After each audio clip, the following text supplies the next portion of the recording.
Today is our first day of Bolpur. আজ হলো বোলপুরে আমাদের প্রথম দিন। আজকে একটা বড় ভিডিও তোমাদের সাথে শেয়ার করতে চলেছি। তো তার আগে hey guys, this is Priyanka and welcome back to my channel the shining spring. ভিডিওটা প্রথম থেকে শেষ পর্যন্ত দেখতে থাকো, আই থিঙ্ক তোমাদের ভালো লাগবে। তো আমরা প্রথমে বোলপুরে এসে উঠেছিলাম হোটেল রয়্যাল বেঙ্গলে। সেখানে এসে বাথরুম কিটগুলো প্রথমে ওপেন করে নিচ্ছি, তার কারণ আমরা এখন ফ্রেশ হব। It's now 2 PM। অলরেডি আসতে আমাদের অনেকটাই লেট হয়ে গেছে, তার কারণ আমরা এবার প্রথমবার স্কুটিতে এক্সপেরিমেন্ট করতে করতে আসছিলাম, যেটা কিন্তু দারুণ একটা অ্যাডভেঞ্চারাস লেগেছে আমার কাছে। তো চলো ফাইনালি চলে আসলাম, আর ভীষণ ভালো লাগছে। আর রুমটা চলো তোমাদের সাথে একবার পুরোটা ঘুরে দেখাই। রুমটা আমার ভীষণ পছন্দ হয়েছে। এটা একটা এসি ডিলাক্স রুম, যেটার কস্ট ছিল পার নাইট 3500, মানে 3500 টাকা। হোটেলটা যথেষ্ট ভালো, যথেষ্ট ক্লিন, আর অনেক রকম ফেসিলিটিস আছে। এখানে সুইমিং পুল আছে, এছাড়া আরো অন্যান্য অনেক কিছুই আছে, সেগুলো তোমাদের সাথে আস্তে আস্তে শেয়ার করবো। এখানে আগে থেকেই রাখা ছিল toothpaste, toothbrush combo, hair comb, use and throw slippers, তারপর বাথরুম কিটস গুলো, তারপরে ছিল টি কিটস, সবকিছু এইগুলো আগে থেকে রাখা ছিল। আমরা যেহেতু আস্তে আস্তে ব্রেকফাস্ট টাইম পেরিয়ে গেছিল, তাই আমরা লাঞ্চ টাইমে ব্রেকফাস্ট করেছি, তারপর লাঞ্চে কিছুই খেতে পারিনি। দেন ইভিনিং এ সঞ্জয় রুমে বসে বানালো চা, সেই চাটা জমিয়ে খাওয়ার পর চলে আসলাম আমাদের হোটেলের একটা নিজস্ব ছোট্ট বুটিক আছে সেখানে। কালেকশন গুলো বেশ ভালো লাগছিল, আর তারপরেই ফাইনালি আমরা চলে আসলাম খাদি মেলা। আর খাদি মেলাটা ছিল কিন্তু আমাদের হোটেল থেকে একদমই পাশে, যেটা পায়ে হেঁটে 2 মিনিটও টাইম লাগে না। তো আমরা এখন খাদি মেলাতে চলে আসলাম, আর প্রত্যেকটা স্টল ইন্ডিভিজুয়ালি আমি তোমাদের সাথে শেয়ার করছি, যেটা পার্সোনালি আমার ভীষণ ভালো লেগেছে। আর প্রত্যেকটা স্টলের জিনিস দেখার মতো। হস্তশিল্পের জিনিস মানেই আলাদা রকম সুন্দর হয়। আর এখানে প্রত্যেকটা মানুষ ভীষণ ভীষণ ক্রিয়েটিভ, জিনিসগুলো এত সুন্দর দেখার মতো। এছাড়াও ছিল পিঠেপুলি স্টল, যেটাতে কিন্তু প্রচুর রকমের পিঠেপুলি স্টক ছিল। যদিও আমরা একটাও খেতে পারিনি, বিকজ আমরা খাওয়া দাওয়া সেরে গেছিলাম, মানে রাতের ডিনারটা সেরে গেছিলাম। তার জন্য আর একটাও খাওয়ার মতো জায়গা ছিল না। তাই আর পিঠেপুলিটা চেখে দেখা হয়নি যে কেমন ছিল। তারপর চলে আসলাম শাড়ি স্টলে। এখানে ছিল বিভিন্ন রকম মটকা, ঘিচা, তসর, এছাড়াও ছিল বালুচরী, আর প্রত্যেকটা ছিল সিল্ক মার্ক যুক্ত, একদম পিওর। আর তার মধ্যে ছিল কিছু কাঁথা স্টিচ, দারুণ দেখতে যেগুলো। এখন আমরা চলে এসেছি একটা জুটের স্টলে, যেখানকার পাট শিল্পের সম্ভার দেখার মতো। আর এনার বাড়ি হচ্ছে মুর্শিদাবাদ, মানে যেই দাদা স্টল দিয়েছিলেন, তো এনার সাথে আমাদের কথাবার্তা হলো। নাম্বারটাও আমরা নিলাম, কারণ এত সুন্দর জিনিস ওনার স্টলে যে আমাদের ঘরে সাজানোর জায়গা নেই, তা সত্ত্বেও আমরা অনেক কিছু জিনিস না নিয়ে থাকতেই পারলাম না। তো আমরা বেশ কিছু জিনিস নিয়েছি এনার কাছ থেকে। আরো কিছু জিনিস নেয়ার আছে পরবর্তীকালে বাই অনলাইন, তার জন্য নাম্বারটা নিয়ে রেখেছি। আমরা যেহেতু এখন নিজের বাড়িতে থাকি না, হাজবেন্ডের চাকরি সূত্রে আমরা বাইরে থাকি, তার জন্যই এখন বেশি কিছু জিনিস নিলাম না। না হলে আরো অনেক জিনিস নেওয়ার ভীষণ ইচ্ছা ছিল, কিন্তু সেগুলো ডেফিনেটলি নেব যখন আমরা বাড়িতে শিফট করে যাব। আর তার জন্যই আমরা কিন্তু এনার বিজনেস কন্ট্যাক্ট নাম্বারটা নিয়ে রেখেছি। আর এনার কিন্তু অল ইন্ডিয়ার মধ্যে ডেলিভারি সুযোগ সুবিধা আছে।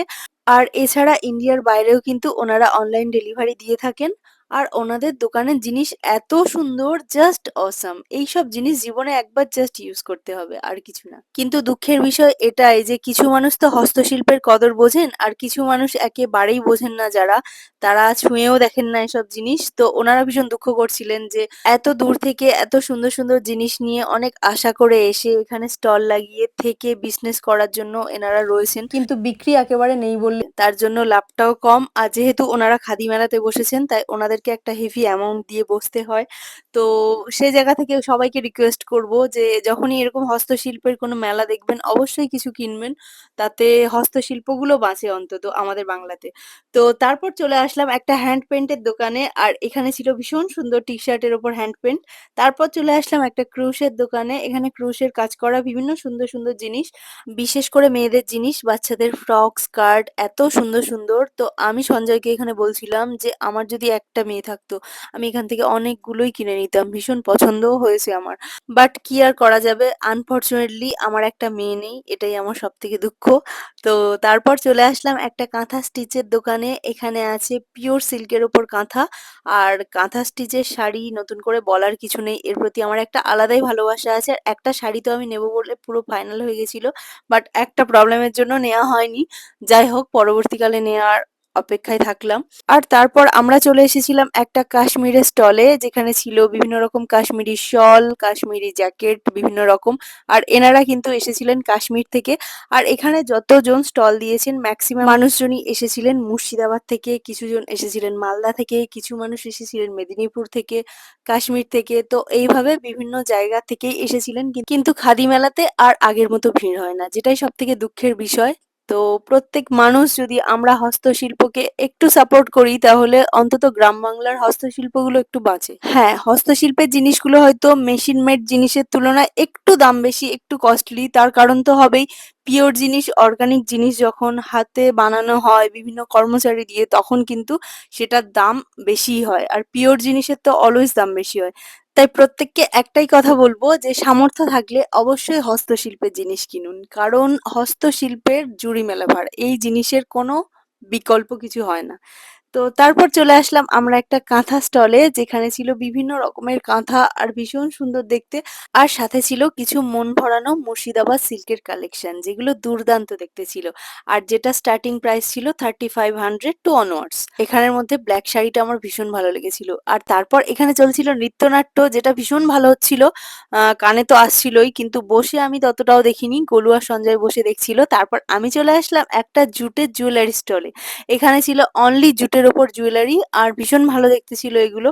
তো অনেকটা রাত হয়ে গেছিল, বন্ধ হয়ে যাচ্ছিল এগুলো। দেন চলে আসলাম একটা স্টলে, যেখানে ছিল অনলি উলের ওপর কাজ করা সমস্ত জিনিসপত্র, মানে সেটা সালোয়ার স্যুট হোক বা রুমাল আর বেডশিট, সমস্ত জিনিসের চেরা উল দিয়ে কাজ করা।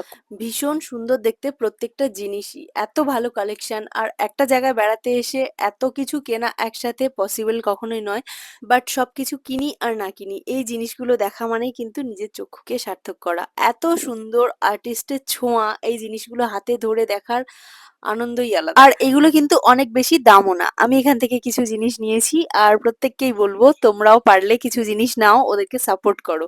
আর আরেকটা দোকানে চলে আসলাম, সেই দোকানে ছিল পিওর আজরাকের ওপর অনেক কিছুই, like top, kurti, skirt, frock, one piece etcetera, এগুলো ছিল।